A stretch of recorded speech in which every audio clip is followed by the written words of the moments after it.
Hey, welcome back to Caroline's Chemistry. Today we're tackling one of those classic exam skills that pops up every single year, drawing dot cross diagrams. I'll show you exactly how to draw them for simple molecular substances, and we'll clear up some of those common mistakes, like how to work out how many bonds an element makes, and how to ensure you have the right number of electrons in all the right places. This is a topic that students often think is hard, and examiners love catching people out on the details. So by the end of this video, you'll be confident drawing any diagram they can throw at you. If that sounds useful, hit subscribe now and let's get started. Let's start by refreshing some keywords. I'm going to mention these really briefly right now. If you want to go into them in depth, how to figure out what substances are simple molecular, what structure type they have, what their properties are, and how to explain them, then don't forget to check out some of the other videos in this playlist, because I'll go over all of that from scratch with you. Okay, so quick reminder, a molecule, those are atoms joined by covalent bonds.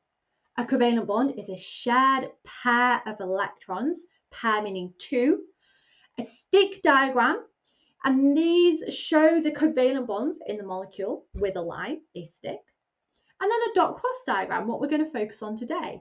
The shared pair of electrons that are in the covalent bond are shown as a dot and a cross. Usually, dot cross diagrams only show the outer shell of electrons, but not always. So now let's look at one of the most important bits here, really, how to work out how many bonds an element can make. Now, typically in my experience as a teacher and a tutor, people and students all the time tell me how hard dot cross diagrams are. And I always say to them, can you count up to 8? Because if you can, congratulations, you can do dot cross diagrams. And that is what we're going to do here. So the first thing you do is take your periodic table and find that element on the periodic table. So for example, chlorine is in group 7. Then we add up to 8. So elements will make one covalent bond for each electron they are missing from their full outer shell. So if you are chlorine and you have 7 electrons in your outer shell because you're in group 7, then you need one more and you are making one covalent bond. If you are in group 6, you are making 2 covalent bonds. 6 and 2 is 8. If you are in group 5, you're making 3. Group 4, you are making 4 covalent bonds. So far, so straightforward, yes?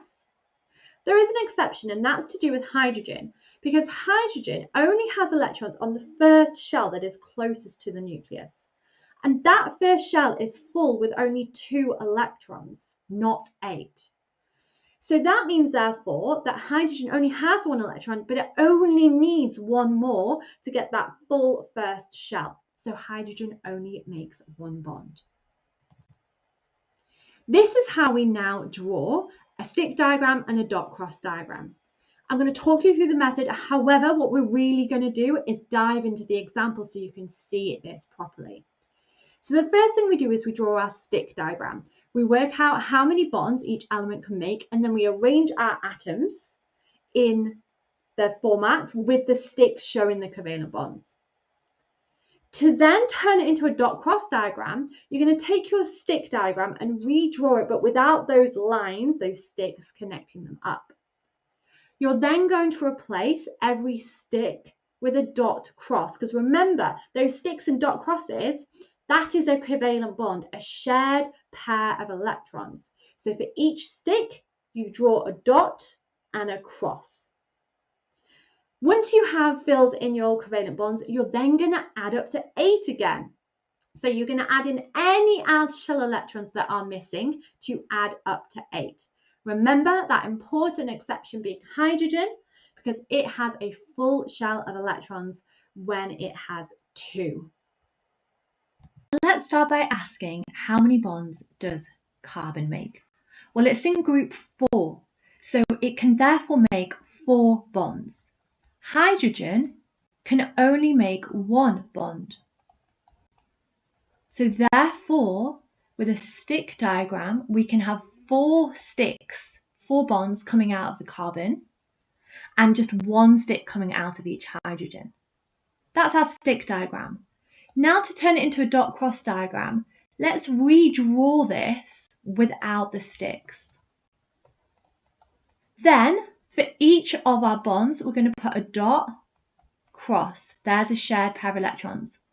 We're going to follow the imaginary shell of electrons round, so drawing them in that orientation. So there's our 4 bonds, our 4 covalent bonds. Now let's add up to 8 again. So round the carbon, how many electrons do we have? Count all of them around. So 1, 2, 3, 4, 5, 6, 7, 8. The carbon has a full outer shell. Around each hydrogen in that first shell, remember 2 is a full shell. So each hydrogen there also has a full shell. Iodine is in group 7. That means it can make 1 bond. So iodine I2 therefore looks like that, with each iodine making 1 bond. In order to turn this into a dot cross diagram, redraw the iodines and add in the dot cross for that covalent bond. Now we add up to 8 around each iodine. So on this left-hand iodine, we have 1, 2, 3, 4, 5, 6, 7, 8. And I'm drawing those all as crosses because now they're not shared pairs. So this iodine on the left-hand side has 7 of its own electrons, shown by the crosses, and 1 shared electron from the other iodine. Now let's count around the right-hand iodine. So again, it has 2 from the shared pair, 3, 4, 5, 6, 7, 8. So now each iodine has a full outer shell. So ammonia, NH3, the nitrogen is in group 5, so it can make 3 bonds. And we have 3 hydrogens for it to bond to. So therefore we're going to draw 3 sticks coming out of that nitrogen. So in group 5, add the 3, that means it's got 8 full outer shell. Each hydrogen only ever makes 1 bond. Let's redraw that without the sticks. And for each of those sticks, let's add in our dot cross. Again, following the imaginary shell all the way around that nitrogen.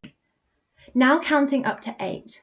So nitrogen here, if we count all of the dots and crosses, has 1, 2, 3, 4, 5, 6, 7, 8. And we draw those as either 2 dots or 2 crosses because that's not a covalent bond. That now has a full outer shell. Hydrogen only needs 2 for a full outer shell. Oxygen is in group 6. And that means by adding up to 8, it can make 2 bonds. Now we have 2 oxygens here. So if I add in 1 stick, 1 bond between them, that's not enough. It needs to make 2 bonds, and there's nothing else for it to bond to. We can't start adding sticks coming out into nothing. So it has to be in between the other oxygen. So therefore we have a double bond.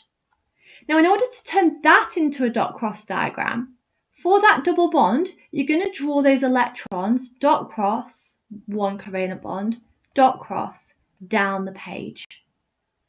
Now, let's make sure each oxygen has a full outer shell by adding up to 8.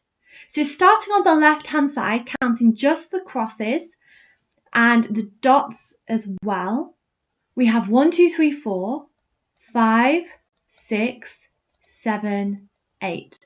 So that oxygen on that left-hand side has 6 of its own electrons, the crosses, and 2 that it's sharing from the oxygen on the right-hand side.